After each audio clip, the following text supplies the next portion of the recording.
Assalamualaikum warahmatullahi wabarakatuh. Kepada yang terhormat Ibu Kepala Sekolah SDPN 252 Setiabudi, Ibu Irmawati, SPD MM. Kemudian yang terhormat rekan-rekan guru SDPN 252 Setiabudi. Terima kasih atas kedatangannya Bapak Ibu. Puji dan syukur kita panjatkan ke hadirat Allah Subhanahu wa Ta'ala yang telah memberikan kita hidayah dan kesehatan sehingga dapat berkumpul pada kesempatan kali ini dalam rangka diseminasi budaya positif yang akan dibawakan oleh rekan kita Ibu Nur Baiti Saadah selaku calon guru penggerak. Serta tidak lupa kita panjatkan sholawat dan salam kepada junjungan Nabi Muhammad SAW. Pertama-tama mari kita buka dengan sambutan dari Ibu Kepala Sekolah kita, Ibu Irmawati. Dipersilakan untuk memberikan sambutannya.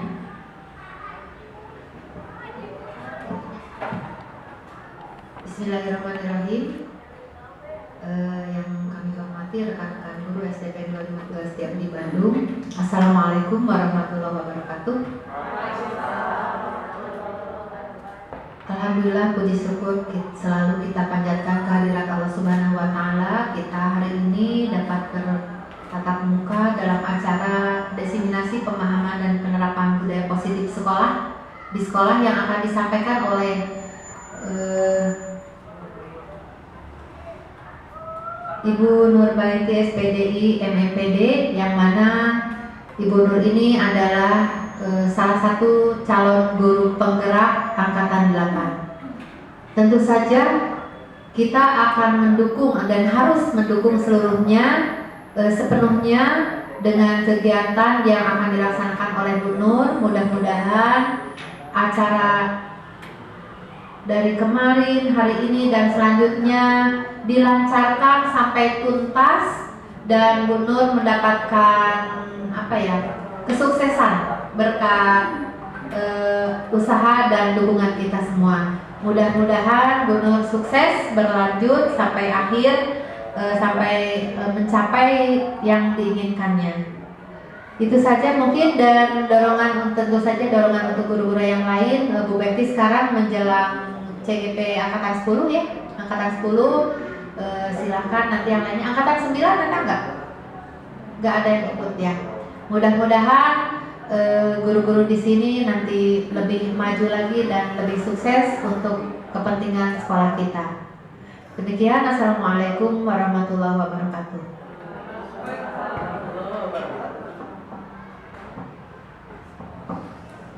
Baiklah Ibu Bapak Guru, mari selanjutnya akan kita masuki acara utama kita, pemaparan diseminasi pemahaman dan penerapan budaya positif di sekolah. Kepada Ibu Nur Baiti Saadah SPDI MMPD, kami persilahkan.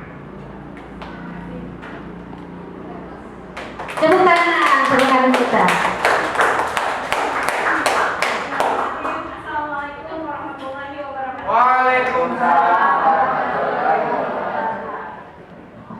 Yang terhormat Ibu Kepala Sekolah, yang kami hormati Ibu Wakasek, Ibu Ida, juga yang kami hormati Bapak Wakasek, Bapak Maman, dan yang kami hormati dan saya banggakan rekan-rekan semua, Bapak Ibu guru yang luar biasa.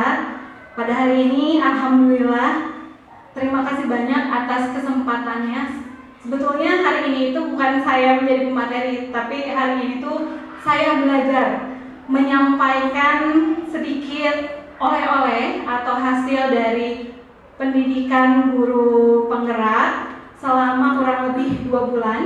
Alhamdulillah modul 1 sudah selesai. Jadi baru modul 1 ya Ibu Bapak, masih calon guru penggerak. Nah di modul 1 ini materinya kurang lebih mengenai profil Ki Hajar Dewantara. Kita belajar tentang paradigma Ki Hajar Dewantara, kemudian visi misi sekolah, dan yang terakhir belajar mengenai budaya positif. Dan ini merupakan aksi nyata saya ingin berbagi, sebetulnya ingin belajar juga dari teman-teman semua mengenai belajar bersama mengenai budaya positif di sekolah. Jadi sekali lagi saya mohon maaf, berdiri di sini bukan berarti saya yang so tahu atau lebih tahu, sama sekali tidak. Tapi ini merupakan sesi berbagi, seperti yang tadi saya katakan di awal. Ini hanya sesi berbagi mengenai pemahaman saya mengenai budaya positif. Kemudian juga pengalaman dan pembelajaran yang kemarin saya sudah coba terapkan kurang lebih 2 bulan. Karena ini mengenai budaya positif, rasanya hambar kalau hari ini kita melakukan diseminasi ini tanpa adanya kesepakatan gitu ya Bu. Kita buat kesepakatan dulu ya Bu, Bapak. Kira-kira kesepakatannya apa nih Bu? Serius kata Ibu. Serius tapi santai ya Bu ya. Saya juga soalnya tegang, apalagi dihadapi dengan Ibu Kepala, Ibu Ida gitu ya, Ibu Wati, tentunya guru-guru senior yang selama ini materi ini sebetulnya sudah sering didapatkan oleh Ibu Bapak guru sekalian. Oke, kesepakatannya kita buat kesepakatan aja lah, dirangkumnya. Sepakat ya bahwa kita semua akan aktif dalam mengikuti grup sharing ini ya. Sepakat Bu? Kemudian saling menghormati ketika ada yang berbicara, meminta izin ketika akan keluar ruangan, terutama bapak-bapak. Mungkin ya dipersilakan nanti ketika akan waktu Jumatan, maka dipersilakan. Kemudian kita akan sama-sama belajar niat karena Allah untuk menciptakan budaya positif di sekolah tercinta kita ini.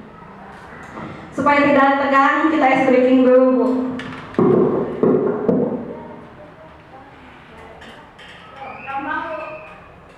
Sama-sama tangannya ke depanin, dibuka, ditutup gitu ya. Ya, yuk. 1, 2, 3. Buka, tutup, buka, tutup. Bertepuk tangan, buka, tutup, buka, tutup. Tepuk tangan lagi, digulung-gulung, digulung-gulung.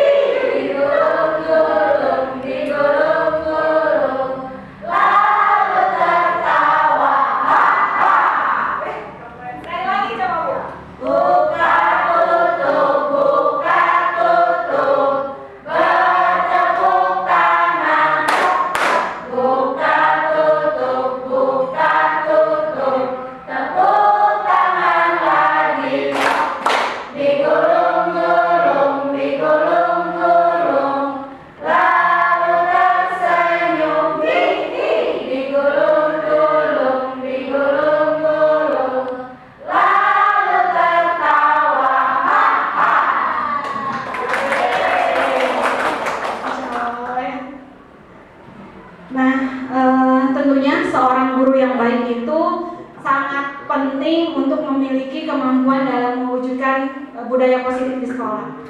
Dan budaya positif tersebut dapat dijalankan dengan menerapkan konsep-konsep inti seperti disiplin positif, memahami motivasi perilaku manusia, kemudian posisi kontrol seorang guru, pembuatan keyakinan sekolah, dan penerapan segitiga restitusi dalam penyelesaian masalah.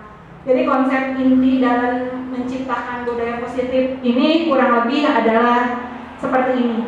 Ada perubahan paradigma gitu ya. Dan sampai kepada segitiga restitusi. Saya kemarin belajar di modul 1 itu sampai penerapan segitiga restitusi. Kalau sebelumnya mungkin materi disiplin positif itu, Buati kemarin saya juga melihat pelaksanaan membuat kesepakatan kelas ya Ibu. Kemarin di kelas 1 saya lihat kesepakatan kelasnya sudah luar biasa bagus. Nah ternyata terus berkembang sehingga saat ini ada yang baru namanya yaitu keyakinan kelas. Bukan lagi sebuah kesepakatan, tapi sekarang ada pengembangan lagi namanya adalah keyakinan kelas. Nah, Ibu Bapak, kita coba simulasi ya. Boleh berpasangan, boleh yang depan dengan belakang atau samping kiri dengan samping kanan, boleh. Tentukan ada yang posisi A dan ada yang posisi B. Untuk yang posisi A, silakan Ibu berpasangan dulu. Yang posisi A itu adalah orang yang akan mengepalkan tangannya. Nah, kalau yang posisi B, orang yang akan mencoba baik dengan rayuan gitu ya Bun, pada dirayu kayak Wina diajak asal-asih, bagaimana caranya terserah Ibu. Yang jelas si pasangannya harus mau membuka tangannya. Badai dielek-elek maka terserah pokoknya. Kalau yang untuk A sudah dipastikan mana yang A yang mana yang B Bu? Kalau yang A yang akan mengepalkan tangannya. Kalau yang B yang berusaha untuk membuka tangan si A. Coba, Bonita sama Buati, siapa yang mau A, siapa yang mau B? Bonita yang A. Oke, Buati yang B. Nah, untuk yang A, dia mengepalkan tangannya. Kemudian bayangkan di dalam tangannya ini ada sesuatu yang berharga gitu ya. Jangan dilihat-lihat Bu. Pokoknya ada sesuatu yang berharga di mana Bonita berusaha untuk mengepalkan tangan. Kemudian Buati sebagai orang B berusaha untuk membuka kepalan tangan Bonita. Boleh membujuk, menghati, mengintimidasi gitu ya. Mau menggoda, mau ngajak makan-makan, terserah. Kasih uang 100.000. Boleh. Oh, Marijal, ayo buka kata Pak Maman. Itu terserah ya. Waktunya 5 menit. Silakan Ibu Bapak. Apanya dipegang? Boleh, silakan bebas. Bebas, silakan. Mulai. 1, 2, 3.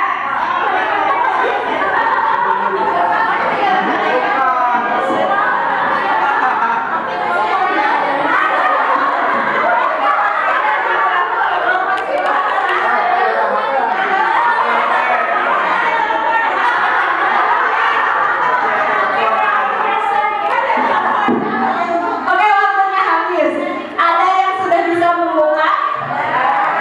Ternyata Buati berhasil ya? Kenapa Buati bisa berhasil membuka tangan Bonita? Apa yang menjadi alasan itu? Ada telepon. Oh, dikasih handphone, akhirnya Bonita membuka. Tepuk tangan buat Buati. Ada yang tidak berhasil, Ibu, Bapak? Ada. Siapa yang tidak berhasil? Kenapa tidak berhasil, Bu? Terlalu keras Bu. Terlalu keras, terlalu rahasia. Bu, jangan negatif mikirnya. Ya, terlalu rahasia, terlalu keras. Mama berhasil tidak membuka. Mata duitan dikasih. Oh, kata Dita dikasih 1.000 akhirnya mau dibuka. Masya Allah. Nah, sebetulnya Ibu Bapak itu hanya simulasi permainan saja ya. Yang terjadi, suara saya kencang. Ini mengenai miskonsepsi makna kontrol, ya Bu ya. Kontrol.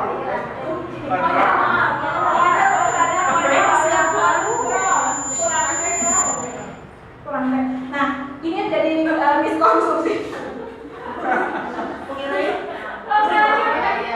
Ya, kurang huruf T, Bu. Yang ke atas gitu Bu. Masya Allah, begitu menyimaknya ya. Itu tandanya Ibu dan Bapak sangat perhatian.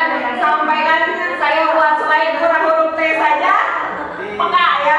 Tepuk tangan dulu dong buat kita semua. Oh, Masya Allah.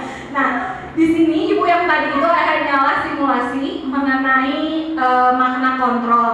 banyak miskonsepsi. Jadi bahwa ilusinya itu guru itu yang mengontrol murid. Padahal sejatinya bukan kita yang mengontrol murid. Kalaupun murid kita nurut, sebetulnya karena memang murid itu yang mau melakukannya. Jadi sekali lagi bukan kita yang bisa mengontrol murid. Ya, karena aku murid teh nurut gitu. Sebetulnya bukan karena aku, bukan karena kita. Itu ya, itu yang jadi ilusi. Yang pertama adalah ilusi bahwa semua penguatan positif, efektif dan bermanfaat. Bahwa kalau kita membujuk dengan sesuatu yang positif, ayo, siapa yang datang pertama, nanti ibu kasih bintang. Biasanya reward ini sering sekali digunakan terutama untuk sekolah TK ya Bu ya. Karena mereka itu membutuhkan hal yang nyata, hal yang konkret sehingga betul-betul dikasih bintang-bintangan. Nah, sebetulnya itu pun jadi miskonsepsi karena penguatan positif atau bujukan adalah bentuk-bentuk kontrol. Jadi bisa suatu saat nanti mereka itu menolak, bahkan ketergantungan. Ketika bintangnya sudah habis, guru tidak menyiapkan lagi bintang, bisa-bisa besoknya anak tidak datang paling pagi. Seperti itu. Jadi kan selama ini kalau dengan bujukan atau apa, kita mengira bahwa itu merupakan penguatan efektif dalam kita mengontrol. Seperti tadi Bu Nita dan Bu Ati. Bu Nita bisa membuka tangannya karena dikasih handphone, gitu ya. Tetapi itu bukan hal yang baik. Ketika handphonenya hilang atau si ibu teh handphonenya lagi dipakai, nggak mungkin ngasih pinjam lagi handphone, maka Bu Nita tidak akan membuka kembali tangannya. Jadi jaraknya pendek. Kemudian yang ketiga bahwa kritik dapat membuat orang merasa bersalah, dapat menguatkan karakter. Nah, ini menuju pada identitas gagal. Mereka belajar untuk merasa buruk tentang dirinya. Kadang kita merasa posisi kontrol kalau udah membuat si anak teh salah. Tuh lihat, kamu mukul. Lihat temannya. Lihat temannya sampai benjol, sampai berdarah. Tuh, itu gara-gara kamu. Misalnya, membuat si anak itu jadi merasa bersalah. Kita merasa bahwa kritik itu dapat bagus ya buat kita mengontrol. Padahal kritik itu hanya membuat si anak itu akan merasa gagal. Kemudian yang keempatnya adalah bahwa orang dewasa itu memiliki hak untuk memaksa. Kadang ya, karena kita gurunya, karena merasa kita orang yang paling dewasa, terkadang kita miskonsepsi bahwa kita yang selalu benar dan anak yang selalu salah. Akan menyadari bahwa perilaku memaksa ini tidak akan efektif untuk jangka waktu panjang. Dan dengan memaksa itu bisa terjadi sebuah permusuhan atau di benak anak itu. Sekarang anak kita masih SD, entah dia sudah menjadi guru lagi atau besok dia SMP, yang jelas dia tidak mungkin melupakan apa yang sudah kita lakukan. Pemaksaan yang kita buat itu merupakan bukan untuk posisi kontrol yang baik. Itu miskonsepsi dalam makna kontrol. Nah, kalau kita melihat teori, stimulus responnya dengan teori kontrolnya seperti ini Ibu Bapak. Kalau stimulus respon yang ditunjukkannya bahwa kebutuhannya itu kita sama, tetapi secara kontrol kebutuhan kita itu berbeda. Antara kebutuhan murid dengan kebutuhan kita sebagai guru itu pasti berbeda. Kemudian ketika responnya semua orang melihat hal yang sama, si anak ini tuh salah, kita melihatnya itu anak ini salah karena udah berbuat kesalahan. Secara teori kontrol bahwa setiap anak itu memiliki gambaran yang berbeda. Kenapa dia bisa melakukan itu? Kalau kata semua orang, padahal secara respon si anak itu salah, padahal secara teori kontrol bisa jadi karena ada gambaran yang berbeda di diri anak. Kemudian ketika stimulus responnya kita mencoba mengubah orang agar berpandangan sama dengan kita, Sebetulnya teori kontrol itu adalah berusaha memahami pandangan orang lain tentang dunia. Ya.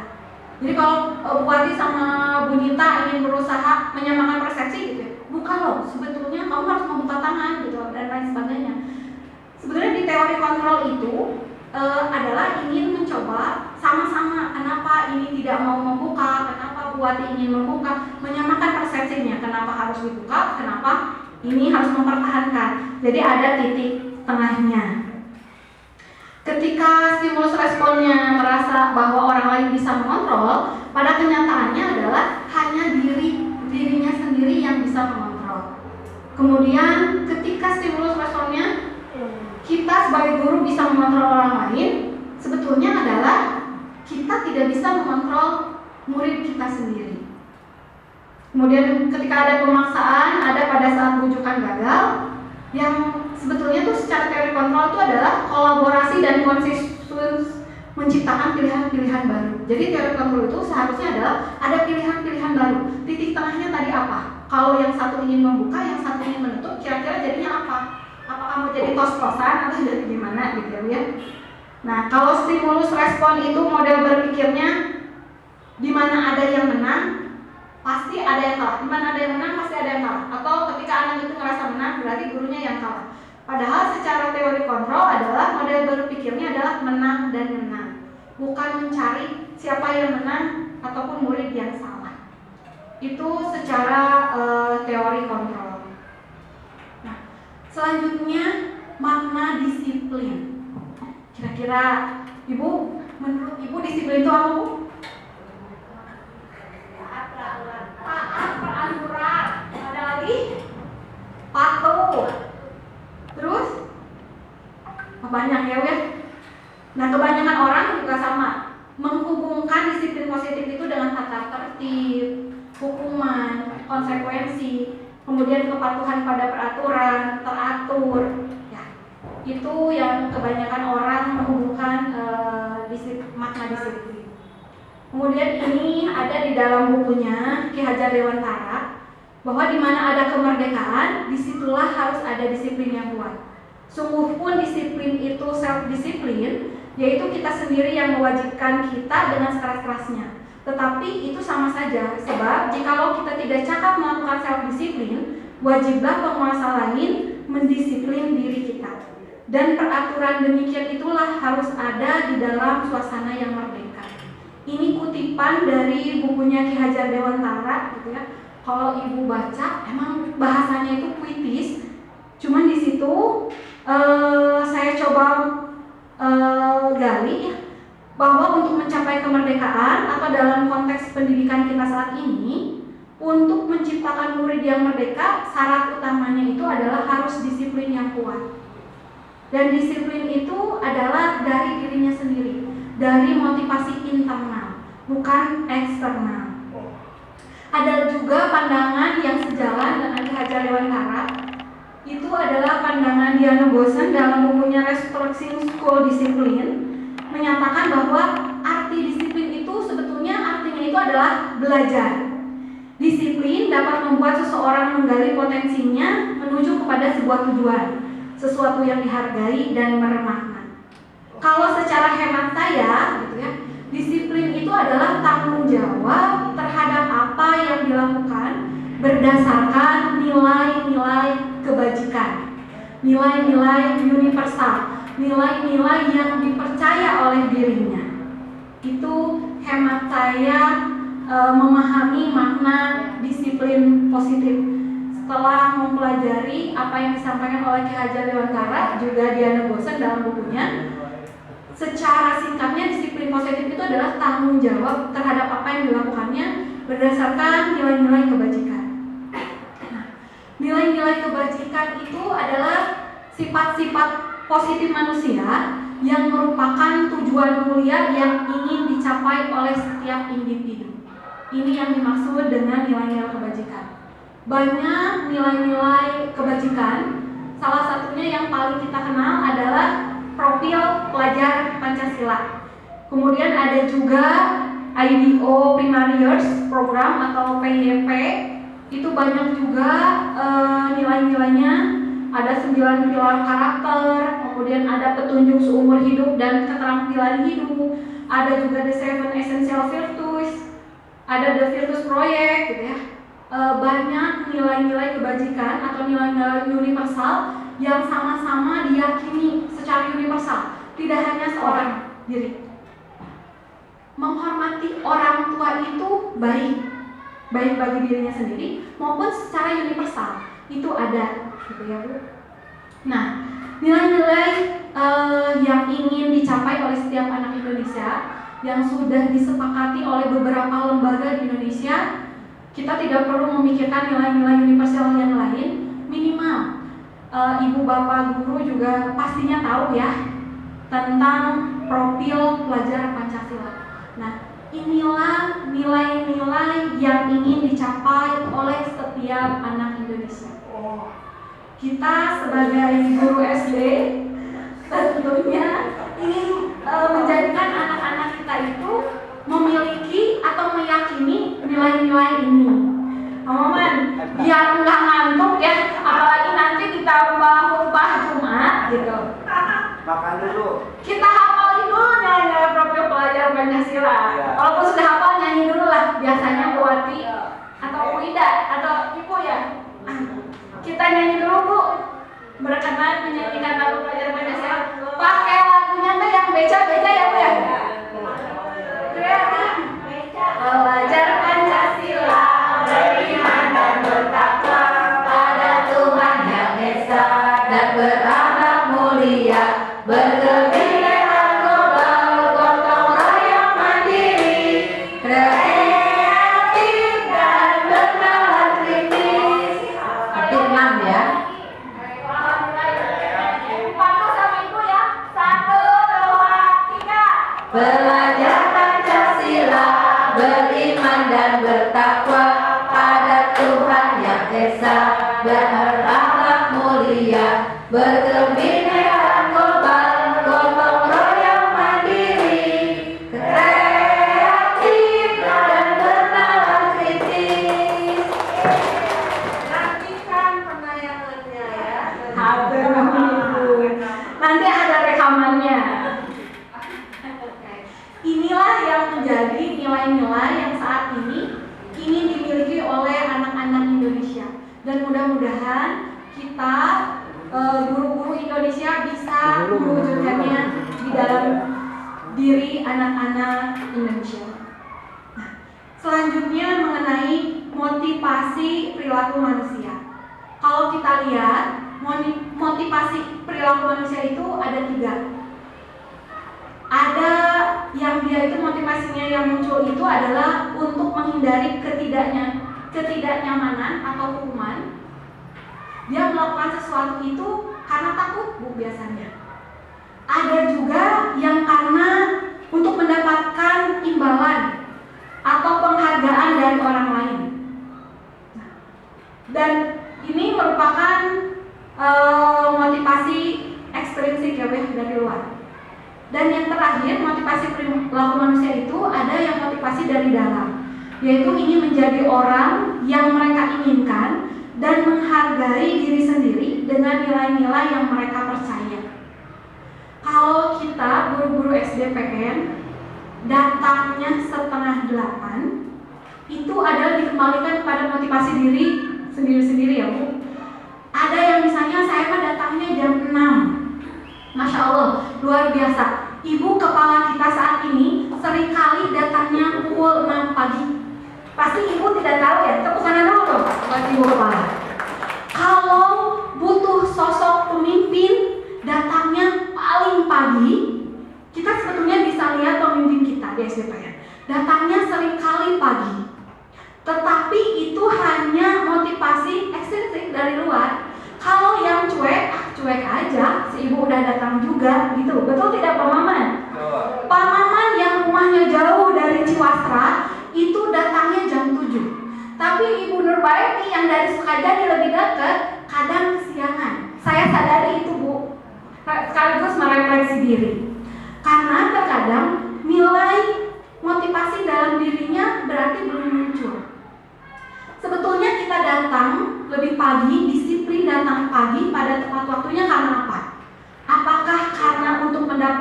imbalan penghargaan berupa TKD yang full, ataukah karena hukuman takut ditegur gitu ya, sehingga datang disiplin tiap hari itu tidak pernah kesiangan, ataukah memang punya nilai-nilai dalam diri, menghargai diri kita sendiri.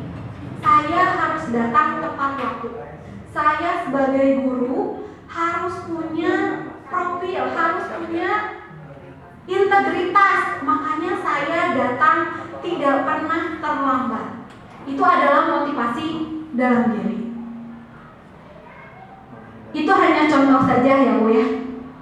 Nah, tetapi di balik itu semua juga untuk membangun budaya positif sekolah, selain tadi ada teori kontrol, kemudian motivasi, ternyata kita juga memerlukan pengetahuan atau memahami tentang kebutuhan dasar manusia, baik kebutuhan dasar diri kita ya, diri kita sebagai manusia, maupun kita memahami kebutuhan anak didik kita.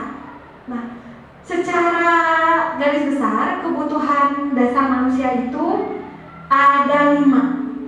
Yang pertama, kebutuhan untuk bertahan hidup. Kebutuhan fisiologis ya, lapar, minum. Ada yang sudah lapar Bu? Insya Allah sebentar lagi ada yang mau ngeraktir Bu.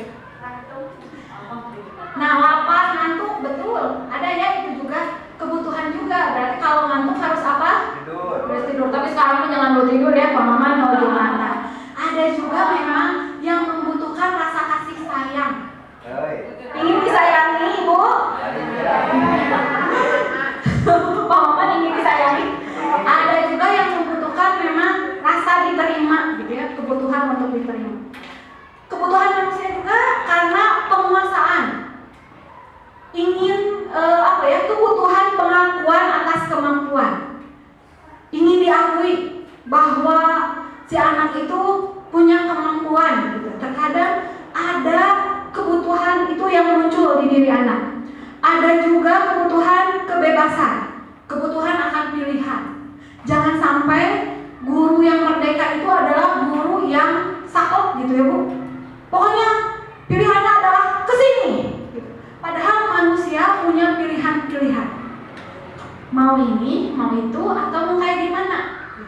Itu kebutuhan dasar manusia. Apapun itu. Sekarang ibu beli baju ke pasar baru, kalau cuma ditawarkannya satu model, puas tidak? Puas.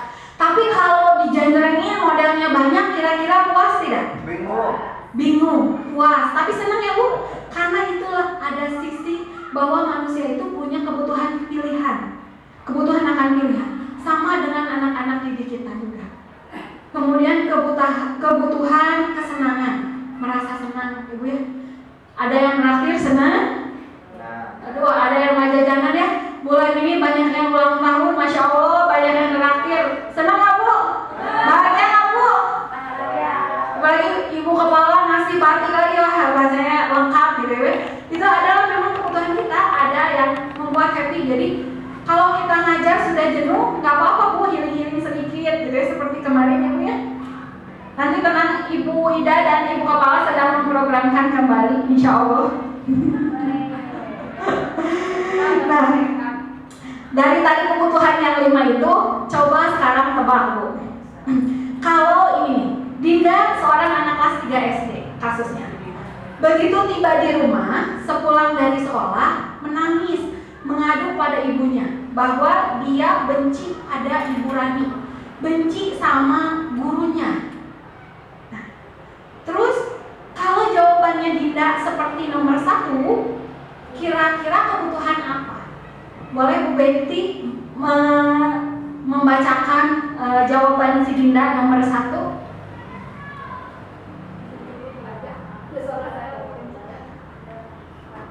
Ibu guru bilang aku tidak boleh bersenandung sewaktu mengerjakan tugas. Katanya kelas harus tenang, tidak ada suara, kan udah seru jadinya. Kira-kira kebutuhan apa Bu? Ibu guru bilang aku tidak boleh bersenandung sewaktu mengerjakan. Mas bersenandung teh nyanyi ya Bu? Nah jadi pertanyaan Mas itu harus tenang, tidak ada suara, kan udah seru jadi. Kira-kira kebutuhan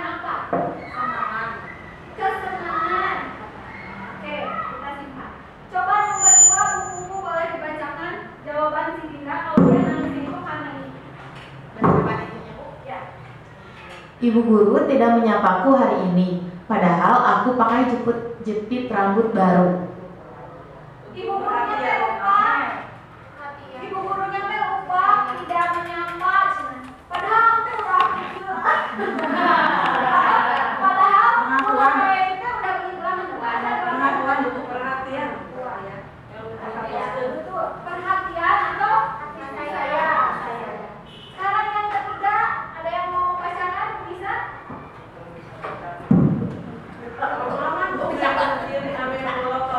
Aku bosan, masa belajarnya cuma gitu-gitu aja. Dengerin ibu guru aja. Si anak teh manis katanya aku bosan. Karena masa belajarnya cuma gitu-gitu aja, dengerin aja. Kira-kira kebutuhan apa? Kebebasan. Ada lagi? Kebebasan apa, Bu? Memilih. Kebebasan pilihan. Oke. Sekarang nomor 4, Pak Maman boleh dibacakan. Siap. Aku sebel, gambarku tidak rapi. Malah ibu guruku nunjukin ke teman-temanku di depan kelas. Dia itu punya karya, sebenarnya karyanya teh kurang rapi, tapi malah si ibu gurunya teh ngeliatin ke teman-temannya nih gitu hasilnya, hasil sini ini tidak rapi. Kira-kira kebutuhan apa? Dia nggak mau gitu ditunjukin. Penghargaan. Betul ya? Tadi kalau yang pertama adalah kebutuhan kesenangan. Tuh. Kemudian yang kedua kasih sayang dan rasa ingin terima. Ya. Dia itu inginnya diperhatikan ya Bu. Jadi ketika gurunya tidak diperhatikan dia nangis. Jadi memang ada kebutuhan di sana. Kemudian kalau tadi aku bosan, kebebasan, gitu. Karena si anak juga boleh memilih, boleh bebas. Kalau gurunya neraninnya cuma ngasih tugas aja, kira-kira anaknya bosan tidak Bu? Bosan.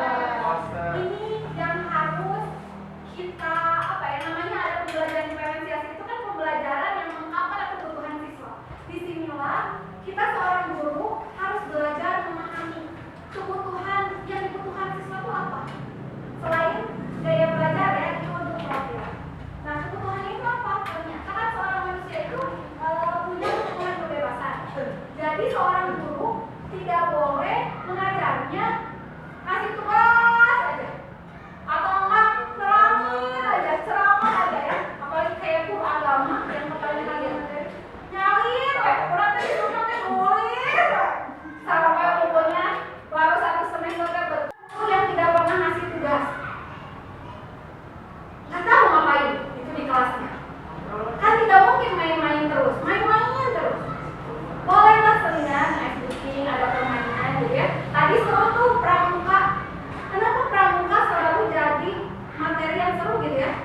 Karena di sana selain ada pemahaman untuk kayak misalnya materialnya tadi pemahaman luar biasa tadi ngasih materi sebetulnya secara tidak langsung saya keluar ngeliatin, ih keren juga ya. Dan anak-anak rasanya kalau belajar di luar happy ya Bu. Soalnya sekarang kalau ditanya pelajarannya apa yang paling disukai? Olahraga. Bahkan menjadi olahraga ya.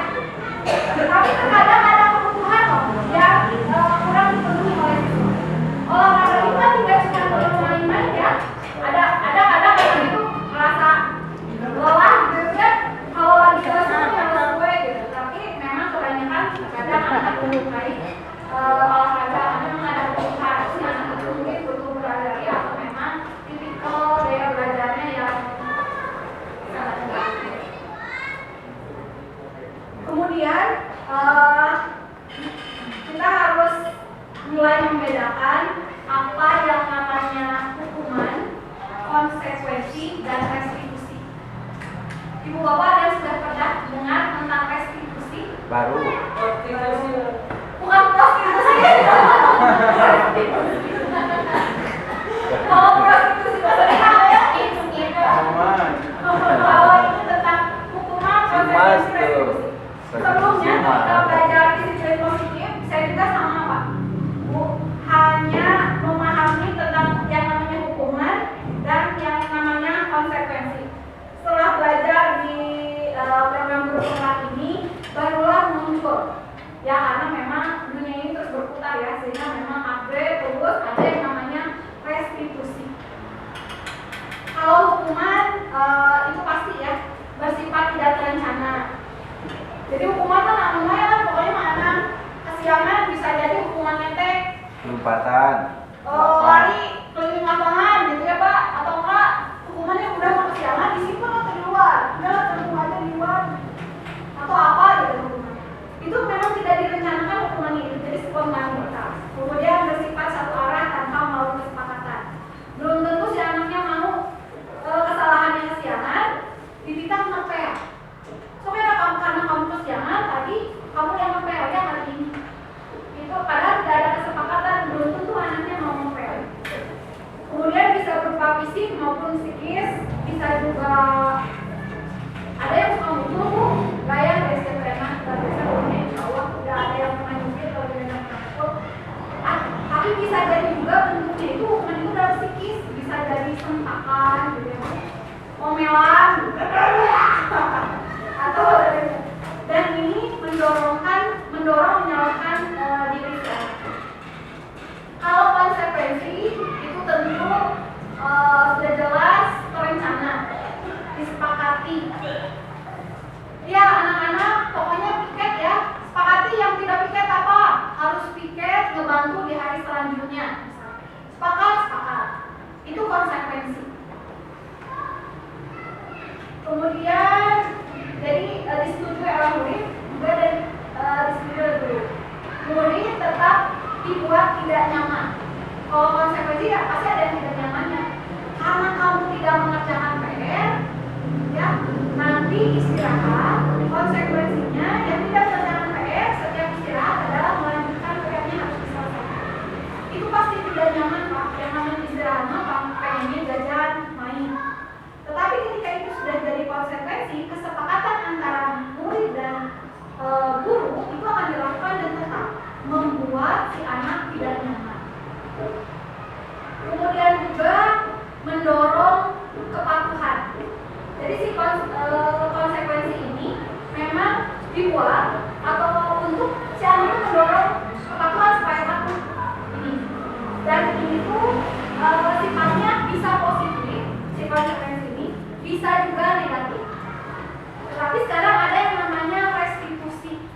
Kalau restitusi ini positif, jadi kalau di gambar bilangan ya Pak, kalau hukuman mah minus, kalau konsekuensi mah di nol, jadi misalnya tuh bergesernya bisa ke sana, bisa ke sini, ya nol aja netral.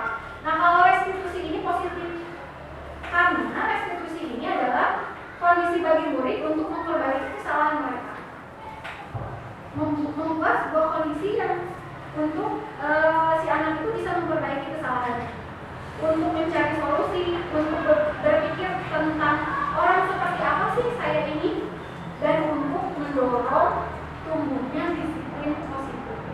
Ini dinamakan restitusi. Ada 5 posisi kontrol untuk kita menjalankan restitusi.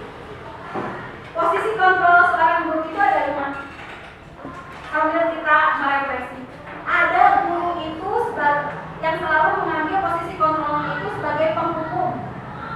Apa-apa tuh pasti si anaknya dihukum, baik dengan menghati, menunjuk-nunjuk, menyakiti, menyindir, bahkan menyindir ya Bu. Itu tuh sudah termasuk di posisi kontrol penghukum. Anak mengerjakan PR dihukum, walaupun hukumannya apa gitu ya. Karena tidak ada kesepakatan gitu. Kalau hukumannya kan tadi spontan ya Bu ya.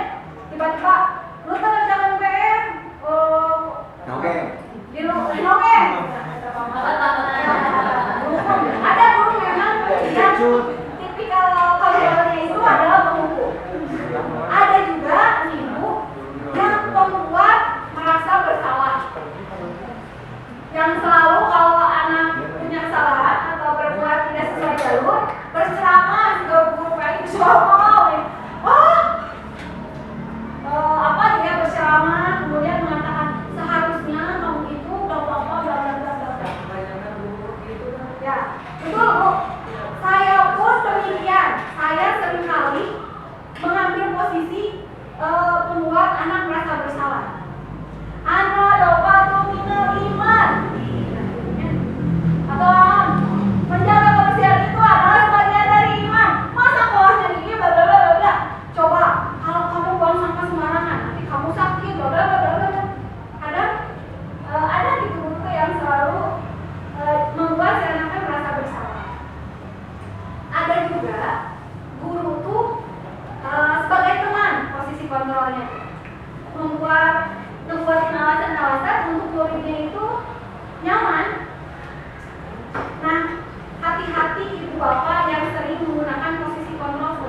apa ya, zero, nol, netral. Si anak itu bisa jadi efeknya kalau negatifnya bisa jadi nol, bukan lawan itu kesopan gitu. Kalau tidak, tidak ada jarak, saluka. Hati-hati guru yang suka memegang posisi kontrol sebagai teman. Memang bisa jadi sih. Muridnya senang ya. Kan kita sama ya dengan anak. Saya juga berusaha kadang jadi teman. Ayo kak, gimana? Tapi itu ternyata bisa ada dua sisi. Bisa jadi buat si anak tercalura, kesopan, kemudian misalnya gimana? Bisa jadi memang dia menghormati karena kita menjadi teman. Tapi ini yang harus dihati-hati. Ada juga sebagai pemantau. Guru killer disiplin mantau. Kalau kelasnya kotor sedikit tahu. Itu nggak ada piket ya? Piket dipantau terus. Anak ngelakuin apa gitu. Ini tipikal guru keren tapi capek bu. Jadi pemantau capek. Jadi dihitung si anak teh berapa kali dia ini diukur. Dan biasanya tahu peraturannya. Ini tahu nggak kamu peraturannya apa? Datang keluarnya berapa? Ini, pokoknya ditinggal itu udah kasih amannya dipantau terus. Ada. Nah, posisi yang seharusnya itu adalah kita itu sebagai guru harusnya posisi manajer yang bisa menjadikan menumbuhkan disiplinnya itu dari dalam intrinsik. Disiplin positif menumbuhkan disiplin positif itu nanti ketika kita mau membuat restitusi itu adalah posisi yang seharusnya dilakukan itu adalah posisi manajer, di mana di sana dengan cara mengajukan pertanyaan-pertanyaan. Baca nggak ya?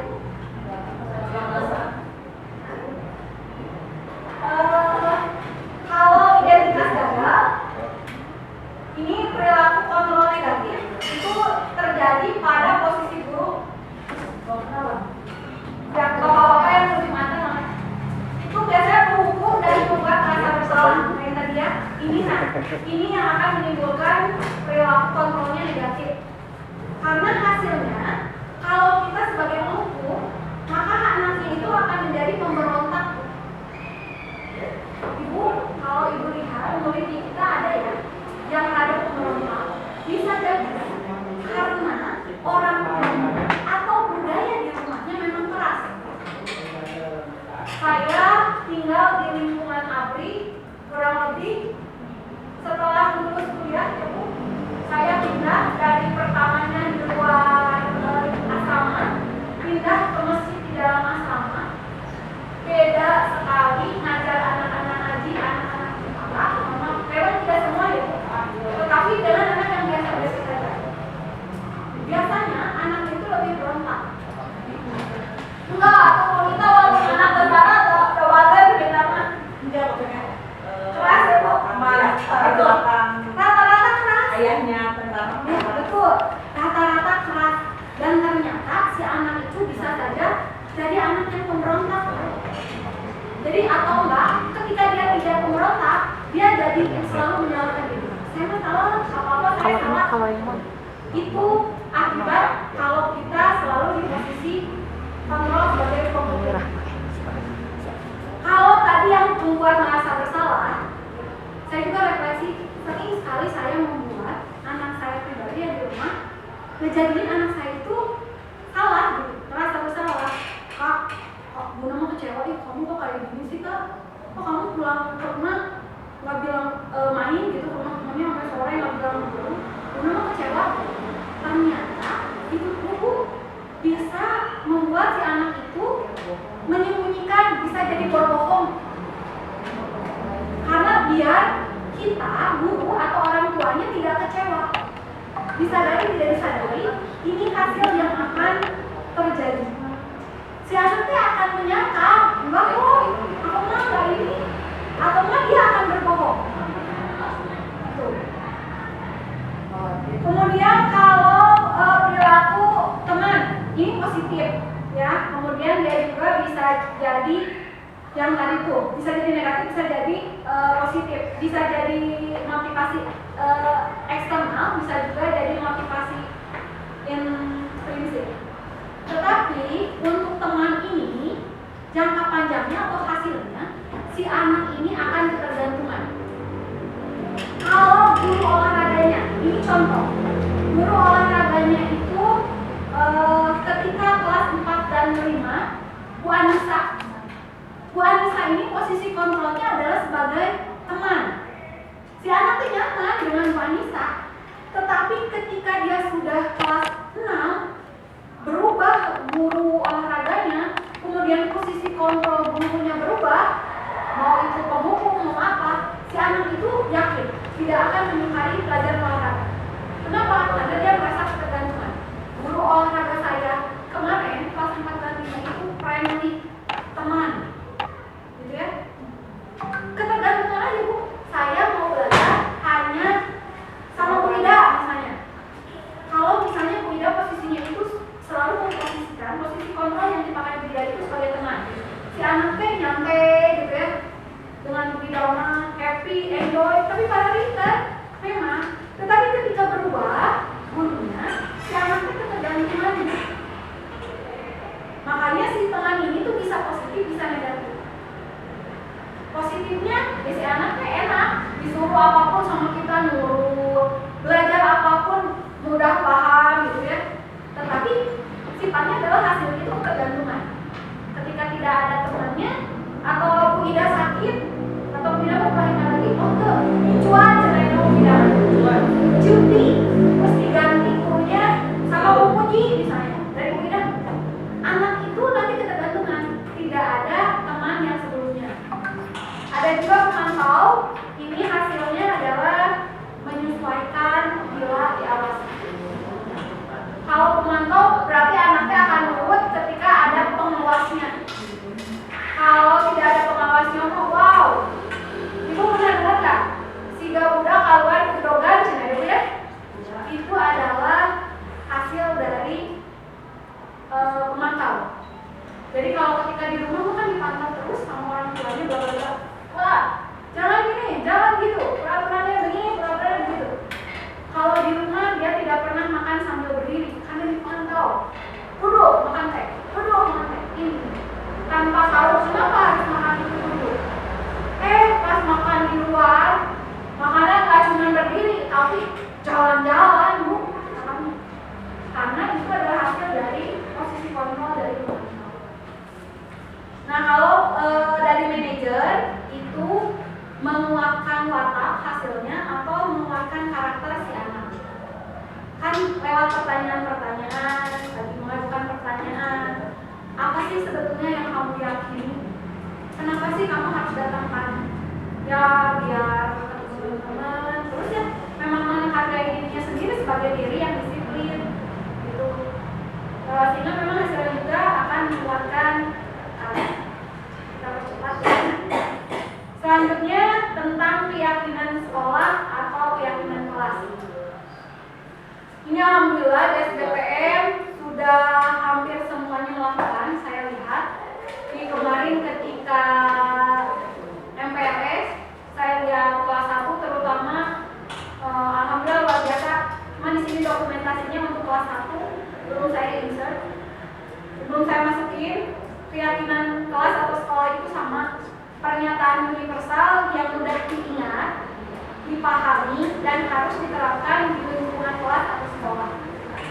Kalau sebelumnya mah kesepakatan gitu ya. Kalau sekarang dikembangkan lagi namanya jadi keyakinan kelas atau sekolah. Nah, di sini guru itu berperan dalam mewujudkan terbentuknya keyakinan sekolah atau kelas antara guru dan murid. Jadi keyakinan kelas itu tidak dibuat oleh guru.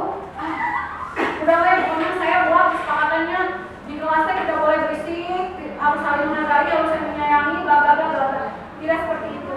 Bahwa keyakinan itu adalah dibuat oleh murid dan guru. Nah, membuat keyakinan kelas itu sudah betul apa yang sudah Ibu Bapak lakukan. Yang pertama adalah dengan menggali kelas impian siswa. Jadi pertanyaan pemantiknya, oh ini bertemu di semester ini pelajaran PAI kalau saya mata pelajaran, sebetulnya apa sih impiannya di semester ini? Kalau ibu bapak guru di kelasnya tuh sebenarnya memimpikan kelas yang kayak gimana?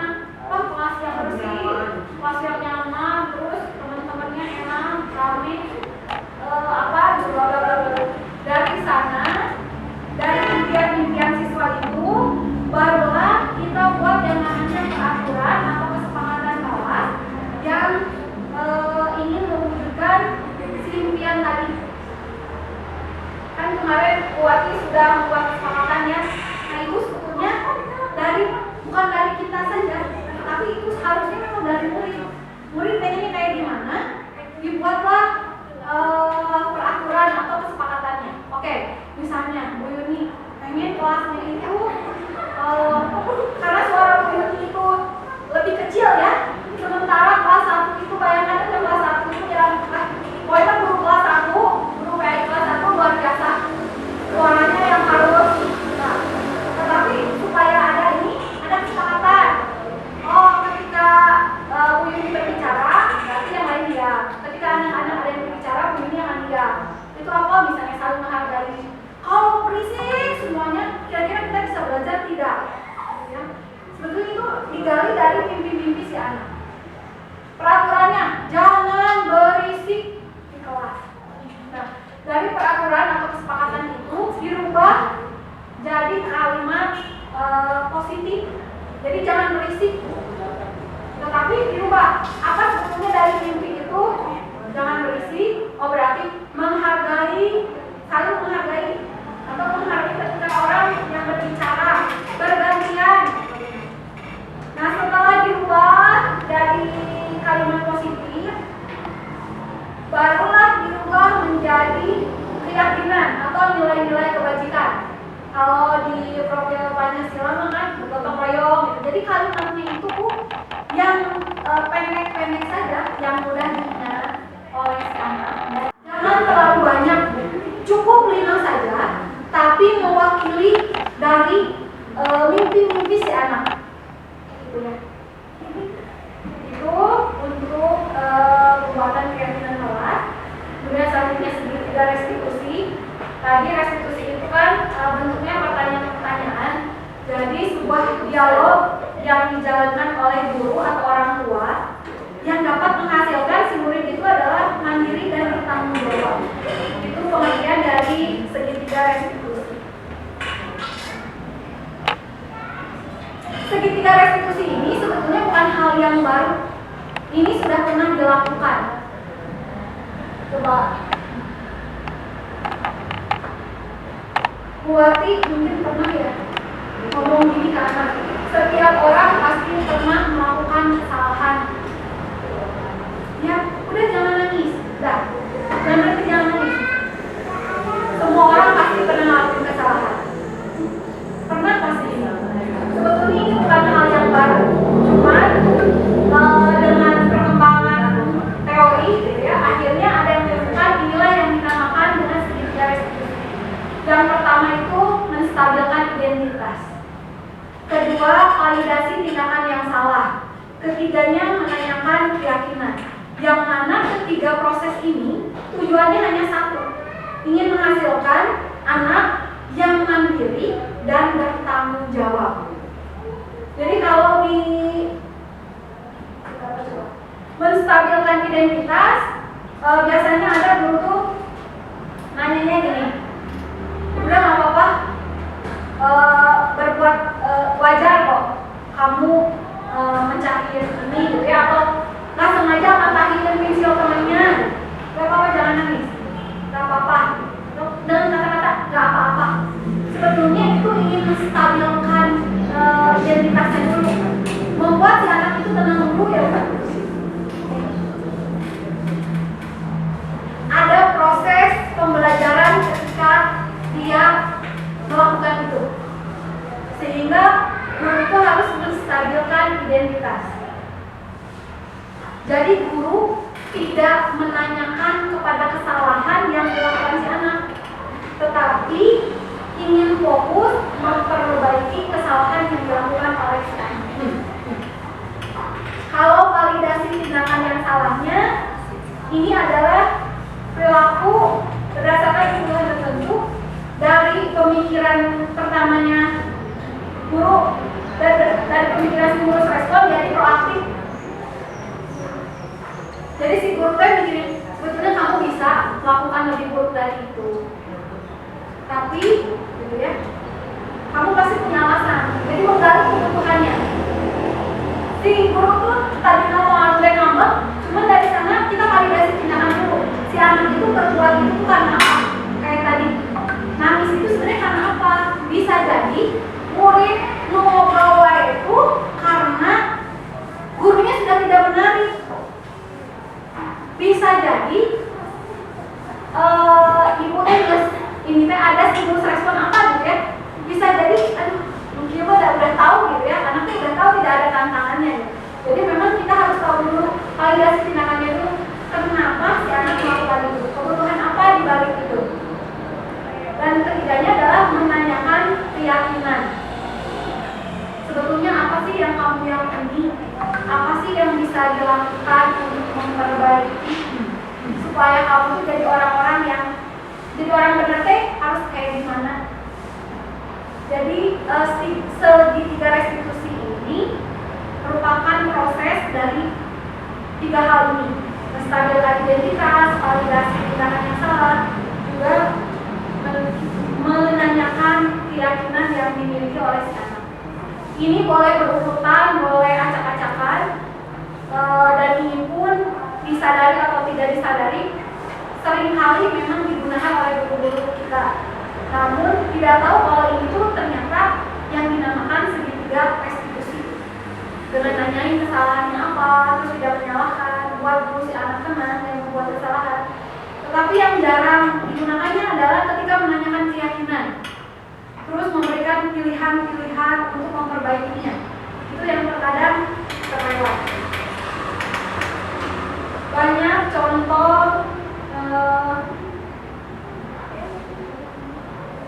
penerapan segitiga restitusi ya Bu. Cuman ini contoh saja. Ini karena kemarin ketika libur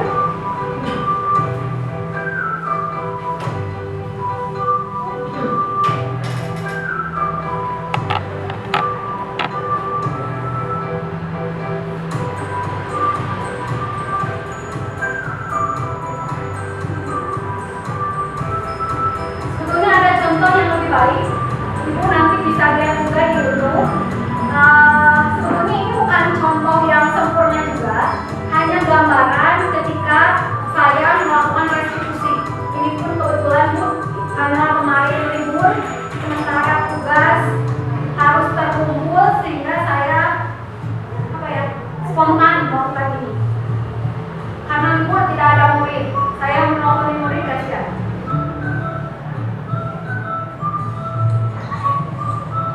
Jadi model berubah.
Intinya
budaya senyum sapa yang selalu dilakukan setiap pagi, mudah-mudahan itu tidak hilang.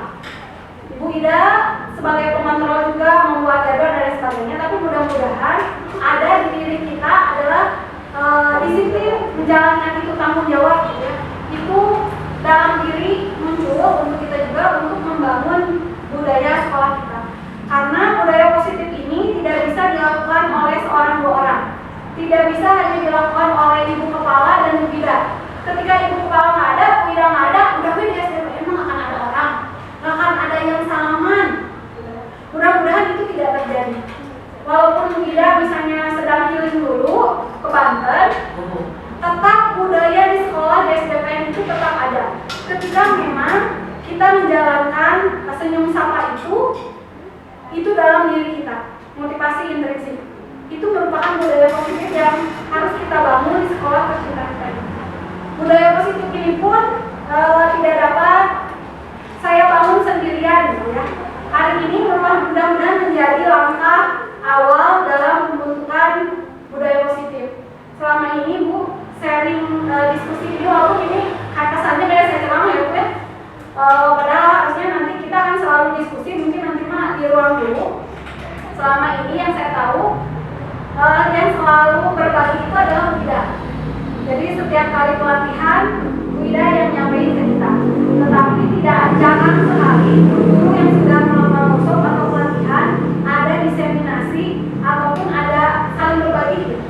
Ini adalah hal yang pertama yang saya lakukan. Ini Bu, saya tadi tekan Bu, sejujurnya mah aduh gimana gitu ya, asal sopan, asal apa, tapi sebetulnya ini adalah budaya yang memang harus kita bangun.